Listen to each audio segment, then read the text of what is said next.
Bismillahirrahmanirrahim. This is our fourth lecture, which is about instrumentation sensors, and we will today we will study temperature sensors. तो ये आज हम temperature sensors basically discuss करेंगे. Temperature measurement, the most frequently measured value in industry. तो ये सबसे ज़्यादा जो वैल्यू मेजर करते हैं इंडस्ट्री में वो टेम्परेचर होती है, इसलिए इसकी इंपॉर्टेंस बहुत ज़्यादा है. ये एक आपको फिगर नजर आ रही है जनरल से टेम्परेचर सेंसर की. थर्मोवेल है, एक्सटेंशन असेंबलीज हैं, प्रोडक्शन एंड हेड असेंबली है. तो ये एक जनरल सी पिक्चर है एक टेम्परेचर सेंसर्स की. डिटेल में हम अभी आगे दे स्लाइड्स में देखेंगे temperature sensors. These are the objectives for today's lecture. Number 1, note different methods for temperature measurement. यानी टेम्परेचर मेजरमेंट के लिए मुख्तलिफ मेथड्स हम देखेंगे. Distinguish between the principles of operation of RTD and thermistor. Differentiate characteristics of a PTC positive temperature coefficient thermistor from NTC negative temperature coefficient thermistor. तो हम देखेंगे कि PTC thermistor और NTC thermistor के characteristics के through हम कैसे differentiate कर सकते हैं इनको. Select the proper thermocouple for a particular temperature range. तो ये briefly हमने देखे हैं इस lecture के objectives. Temperature sensors. A sensor whose output is in proportion to temperature. यानी जिससे टेम्परेचर इंक्रीज या डिक्रीज करेगा, इस सेंसर की जो आउटपुट है वो इंक्रीज या डिक्रीज करेगा. Most have a positive temperature coefficient. As temperature increases the output increases. तो पॉजिटिव टेम्परेचर कोएफिशिएंट क्या चीज़ है, ये इसी सेंटेंस में एक्सप्लेन्ड है कि पॉजिटिव टेम्परेचर कोएफिशिएंट तब होता है कि अगर आपका टेम्परेचर जो है वो इंक्रीज कर रहा है और सेंसर की आउटपुट भी जो भी पैरामीटर है वो इंक्रीज कर रहा है, तो ये पॉजिटिव टेम्परेचर कोएफिशिएंट सेंसर होगा. कुछ टेम्परेचर सेंसर्स होते हैं जिनका नेगेटिव टेम्परेचर कोएफिशिएंट होता है, तो हम कहेंगे कि a few have a negative temperature coefficient. ये डिफरेंट टेम्परेचर स्केल्स हैं. रैंकिन है, फ़ारेनहाइट, केल्विन और सेल्सियस. इससे आप लोग फेमिलियर होंगे इन टेम्परेचर स्केल से. तो ये डिफरेंट टेम्परेचर स्केल्स हैं जो कि टेम्परेचर मेजरमेंट के लिए यूज़ होते हैं. इनमें डिफरेंट वैल्यूज़ होती हैं एक पर्टिकुलर टेम्परेचर के लिए. इसका बॉइलिंग पॉइंट के लिए 100 डिग्री सेंटीग्रेड है, 373 केल्विन है और 212 डिग्री फ़ारेनहाइट.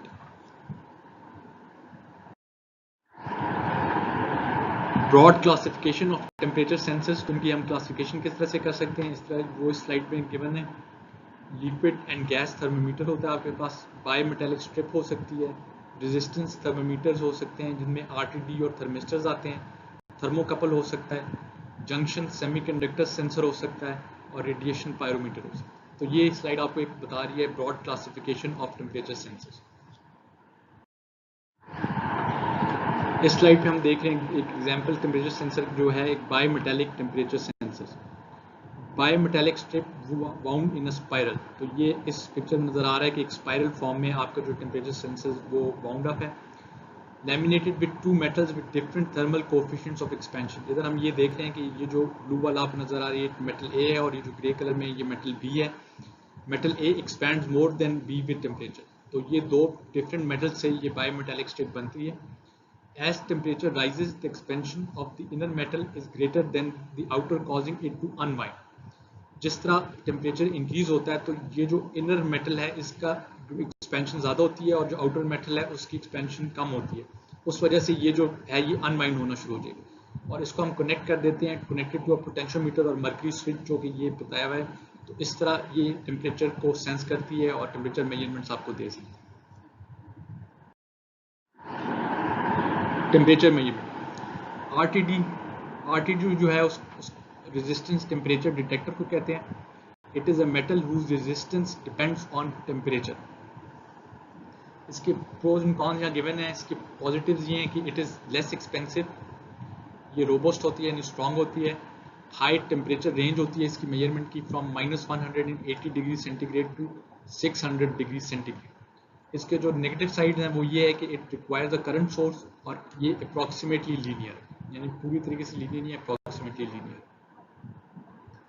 दूसरा जो टेम्परेचर मेजरमेंट के लिए आप टेम्परेचर सेंसर यूज करते हैं वो है थर्मिस्टर. नेगेटिव टेम्परेचर कोएफिशिएंट होता है इसका. These are thermistors are basically metal oxides whose resistance depends on temperature. इसके पॉजिटिव्स ये हैं कि इट इज़ लीस्ट एक्सपेंसिव और ये हाईली सेंसिटिव होता है.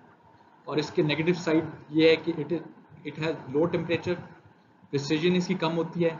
इससे टेम्परेचर डिटेक्ट करने के लिए करंट सोर्स, वोल्टेज सोर्स वगैरह की जरूरत पड़ती है. स्ट्रांगली नॉन लीनियर होती है, फ्रेजाइल होती है यानी वीक होती है, और सेल्फ हीटिंग होती है। तो इसको खुद हीट होता है, इसकी हीट रिमूव करने के लिए कोई प्रोसीजर्स इन्वॉल्व होते हैं इसमें। तीसरा जो टेम्परेचर मेजरमेंट के लिए हम देख रहे हैं वो है थर्मो एलिमेंट या थर्मोकपल। ये होता है a pair of dissimilar metals that generate a voltage proportional to the temperature difference between warm and cold junction, जिसको हम आगे देखेंगे कि इस किस तरह काम करता है। सीट बैक इफेक्ट इसको कहते हैं।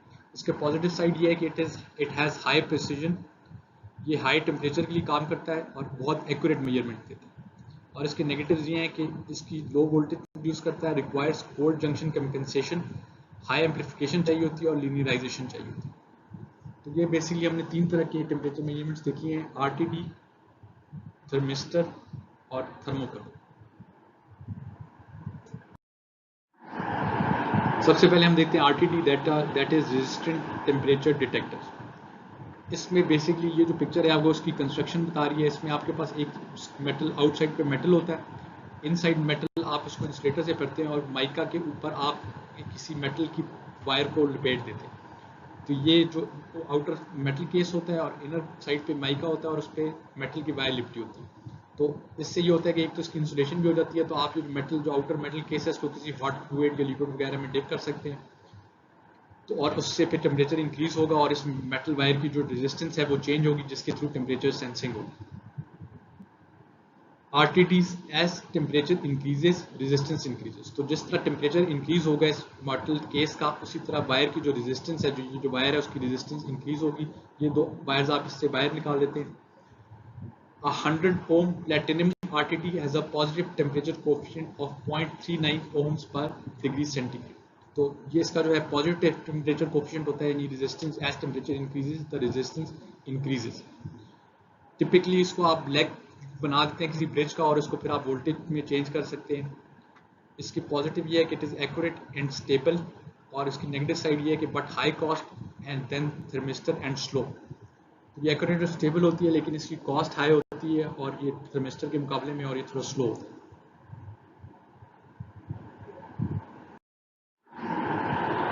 इस स्लाइड पे हम देखेंगे characteristics of RTD. Copper, nickel and platinum are mostly used as RTD material.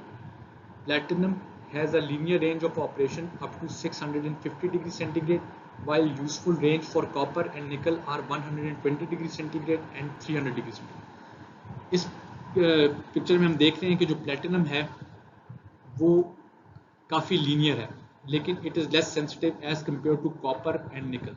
यानी फॉर चेंज इन टेम्परेचर, तो जो रेजिस्टेंस चेंज जो है वो प्लेटिनम की लोएस्ट है, लेकिन उसका जो ऑपरेशन है वो लीनियर है काफ़ी लंबी टेम्परेचर रेंज के लिए। कॉपर जो है उससे ज़्यादा सेंसिटिव है, लेकिन वो इस पॉइंट तक लीनियर है, इसके बाद ये नॉन लीनियर हो जाता है। इस तरह निकल जो है वो हाईली सेंसिटिव है, लेकिन इस पॉइंट के बाद जो है वो नॉन लीनियर हो जाता है। तो ये चीज़ अगर बताई भी है कि copper, nickel and platinum are most use as RTD material. Platinum has a linear range of operation up to 650 degree centigrade, जो कि हमें यहाँ नजर आ रही है। while useful range for copper and nickel are 120 degree centigrade for nickel and 300 degree 120 degree centigrade for copper and 300 degree centigrade for nickel। The simplified expression for metal resistance versus temperature is ये RT ये given है। R0 जो है इसकी reference plane पे या 0 degree पे जो रेजिस्टेंस होगी वो होगी, यहाँ पे हम 0 डाल देंगे, यहाँ पे जो रेजिस्टेंस होगी वो डाल देंगे।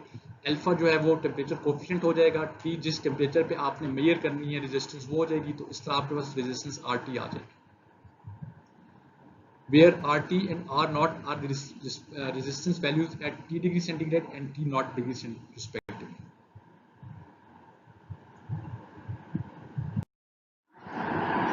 इस स्लाइड में हम देखेंगे construction of N RTD.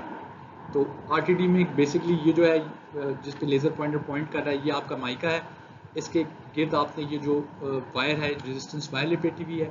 Ceramic powder को आपने यूज़ किया एज एन इंसुलेटिंग मटेरियल, और ये जो आउटर स्टेनलेस स्टील बेल है आपके पास। तो ये उसी तरह की कंस्ट्रक्शन है जो हम पहले देख चुके हैं, ज़्यादा डिटेल में है। तो this slide shows construction of an industrial RTD. The resistance wire is often put in a stainless steel well for protection against mechanical hazards. This is also useful from the point of view of maintenance, since a defective sensor can be replaced by a good one while the plant is in operation। Heat conducting but electrical insulating materials like mica is placed in between the well and the resistance material. तो ये mica है जो कि steel well और आपके resistance material के दरमियान।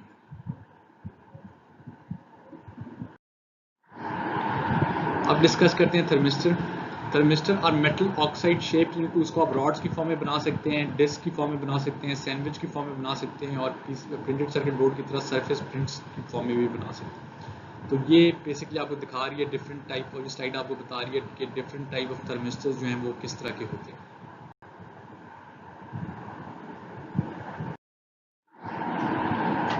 ये थर्मिस्टर की कुछ कैरेक्टरिस्टिक्स हैं।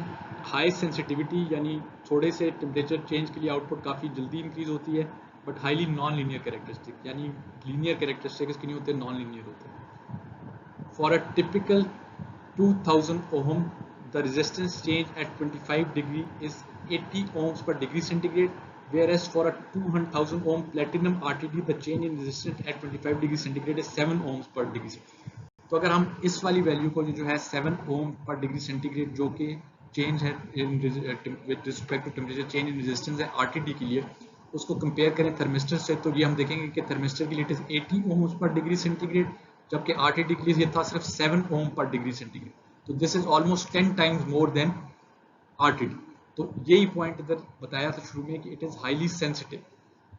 तो ये इसका मेन एडवांटेज है कि it is highly sensitive, it is almost 10 times more sensitive at 25 degree centigrade as compare to an RTD। दो तरह के होते हैं, NTC नेगेटिव टेम्परेचर कोएफिशिएंट और PTC which is positive temperature coefficient.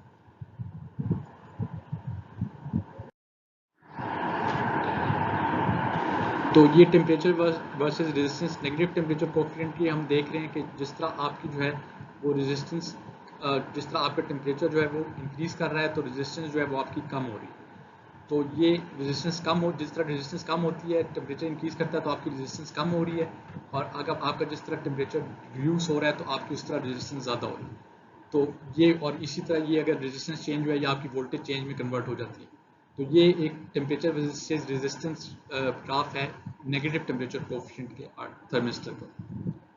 तो ये this is thermistor temperature versus resistance curve, और ये इंटरफेस सर्किट है जिसमें आप रेजिस्टेंस चेंज को वोल्टेज में कन्वर्ट करें।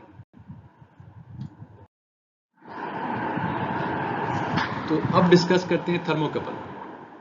तो थर्मोकपल जो है that is based on the feedback effect, where a voltage proportional to temperature is generated at the junction of two dissimilar metals. An iron and constant junction generates a voltage of 35 microvolts per degree Fahrenheit. Hot junction measures the temperature.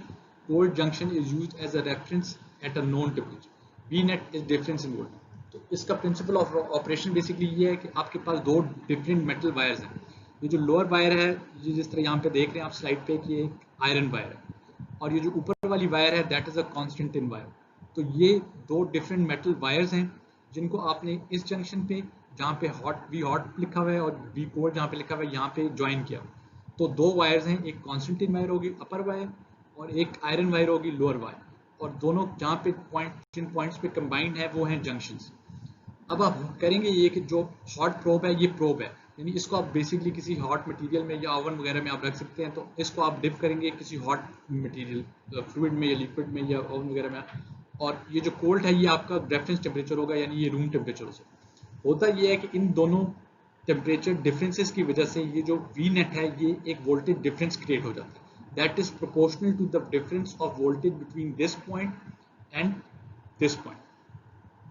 तो होगा ये कि जितना ज्यादा temperature difference होगा उतनी ज्यादा voltage difference आएगा इन दोनों पॉइंट्स में, तो दैट इज वी नेट। तो ये बेसिक इसका प्रिंसिपल ऑफ ऑपरेशन। दूसरा हम देख रहे हैं कि इसकी सेंसिटिविटी इतनी ज्यादा नहीं है, it is only 35 microvolt per degree फॉर्मलाइट। V net is difference in voltage. तो बेसिक प्रिंसिपल यही है कि दोनों जो जंक्शंस हैं उनके टेम्परेचर डिफरेंस की वजह से एक वोल्टेज डिफरेंस क्रिएट होता है।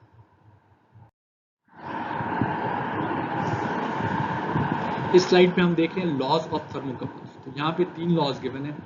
सबसे पहले ए है, वो बताता है कि net thermo EMF generated is dependent on the materials and the temperature of two junctions only, not on any intermediate temperature. ये बेसिकली सिंपल सी बात है, वो ये है कि जो आपका ये जो जंक्शन हैं दोनों मेटल वायर्स की, एक पे टेम्परेचर है T1 और उस दूसरे पे टेम्परेचर है T2, तो ये जो EMF वोल्टेज E जो है वो सिर्फ इन दोनों टेम्परेचर्स पे डिपेंड करेगी। अगर ये टेम्परेचर सेम रहते हैं तो ये वोल्टेज सेम आएगी, इररिस्पेक्टिव ऑफ द फैक्ट कि अगर हम ट्रैवल करें इस वायर पे, जिस तरह ये लेजर पॉइंट में से बता रहा हूँ मैं, अगर टेम्परेचर यहाँ पे T3 हो, T4 हो, T5 हो एक केस में, और दूसरे केस में ये T8, T9 और T10 हो जाए, लेकिन जो जंक्शन हैं उन पे टेम्परेचर ये वाला T1 ही रहे और ये वाला जो टेम्परेचर है T2 ही रहे, तो आपके पास जहाँ पे T6 हो, T7 हो, यहाँ पे T11 और T2, तो आपके पास आउटपुट वोल्टेज सेम आएगी।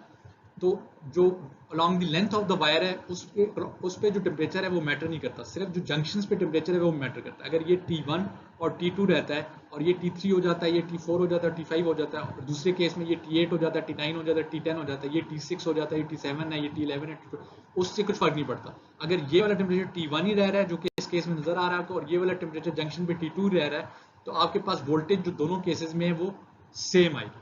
तो वोल्टेज पे इन इंटरमीडिएट टेम्परेचर्स की वजह से कोई फर्क नहीं पड़ेगा।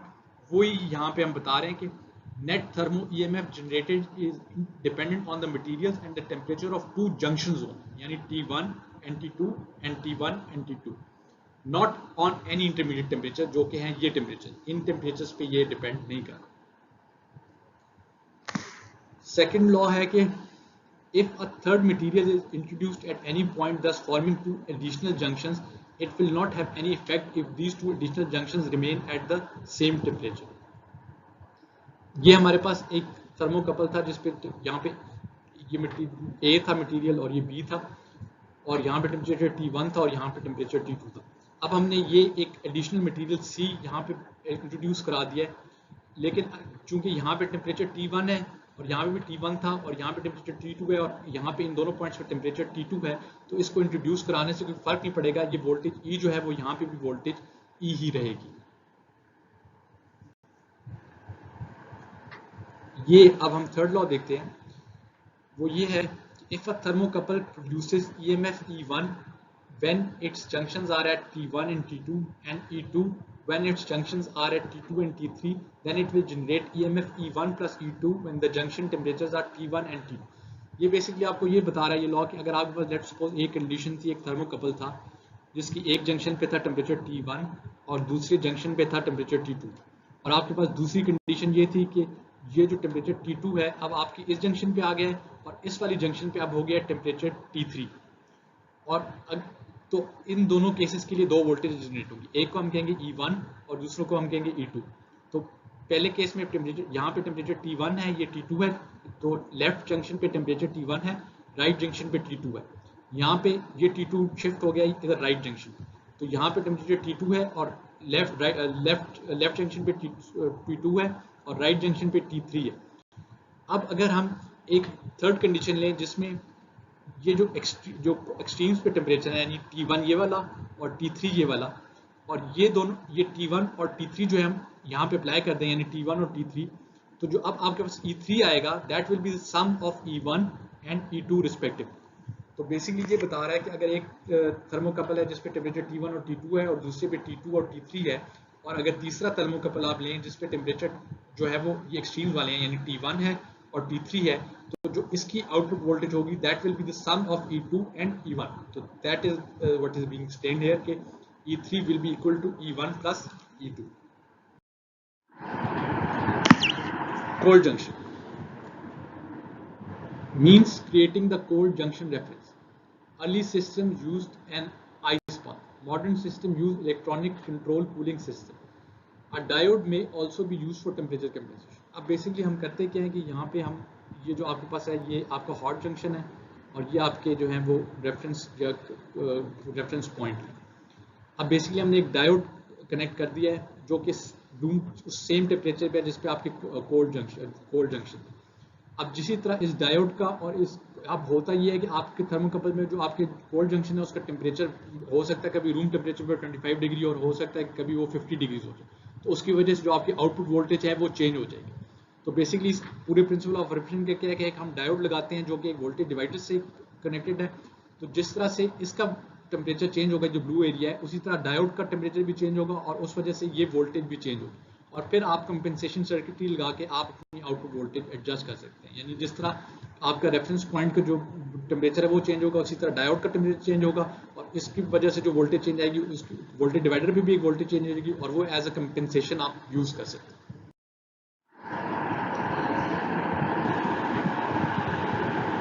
Thermocouples. Thermocouples are extensively used for measurement of temperature in industrial situations. The major reasons behind their popularity are they are rugged यानी strong होते हैं, and readings are consistent.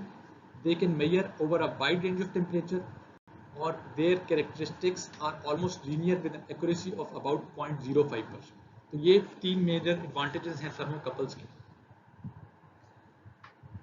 However, the major shortcomings of thermocouples is low sensitivity compared to other temperature measuring devices, for example RDT and thermistor. ये less sensitive होते हैं, जिस तरह हम पहले देख चुके हैं जो केस में कि कुछ माइक्रो वोल्ट्स पर फॉरेनहाइट हमारे पास आया था, तो उनकी सेंसिटिविटी बहुत कम होती है, तो ये इनका एक डिसएडवांटेज। ये स्लाइड आपको बता रही है output for different wire types thermocouples. तो ये है platinum, pure platinum 13%, rhodium, क्रोमेल, alumel और आयरन कांस्टेंट। तो ये हम देख रहे हैं कि ये जो प्लेटिनम वाली है वो लीस्ट सेंसिटिव है, फिर उसके बाद क्रोमेल वाली उससे ज़्यादा सेंसिटिव है, और आयरन कांस्टेंट जो है वो उससे ज़्यादा सेंसिटिव है। तो जिस तरह आपका टेम्परेचर चेंज हो रहा है उसी तरह आपकी वोल्टेज भी चेंज हो रही है। इसके अलावा जो हम यूज़ कर सकते हैं वो IC टेम्परेचर सेंसर्स भी यूज़ कर सकते हैं। They produce a voltage or current output in proportion to the temperature. जो पॉपुलर है इसमें से है LM35 that is 10 millivolts per degree centigrade, और LM34 जो कि है 10 millivolts per degree Fahrenheit.